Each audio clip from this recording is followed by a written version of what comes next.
بسم اللہ الرحمن الرحیم۔ السلام علیکم۔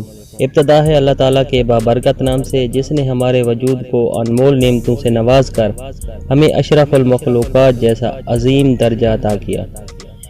اس پاک ذات سے میری دعا ہے کہ وہ آپ کو اور آپ کے گھرانے کو سدا سلامت رکھے اور کبھی کسی کا محتاج نہ کرے، آمین۔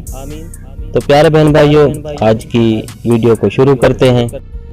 اس سڑک کی تعمیر میں 8 سے 10 ٹن استعمال شدہ پلاسٹک استعمال کیا گیا ہے۔ اول تو اس سڑک کی میعاد وسیع ہو سکی، اس کے بعد یہ سڑک بارش کے پانی کو جذب کر کے سیورے تک پہنچا دیتی ہے۔ اگر یہ تجربہ کامیاب رہا تو اسی پلاسٹک سے بننے والی سڑکوں کا جال پورے ملک میں بچھایا جائے گا۔ وفاقی دارالحکومت اسلام آباد میں پلاسٹک سے ملک کی پہلی سڑک بنا دی گئی۔ وزیر مملکت برائے موسمیاتی تبدیلی زرتاج گل نے پلاسٹک سے بننے والی پہلی سڑک کی تصاویر سوشل میڈیا پر پوسٹ کی ہیں۔ ان کا کہنا ہے کہ اسلام آباد میں پلاسٹک سے ملک کی پہلی سڑک بنائی گئی ہے۔ پلاسٹک کی پہلی سڑک اسلام آباد کے اتا ترک ایونیو پر بنائی گئی ہے۔ تو پیارے بہن بھائیوں، اگر میری یہ ویڈیو آپ کو اچھی لگی ہے تو کائنڈلی میرے چینل کو سبسکرائب کریں اور نوٹیفیکیشن کے لیے بیل آئیکن کو پریس کریں اور اپنی چاہت کا اظہار ایک اچھے سے کمنٹس کے ساتھ کر دیں۔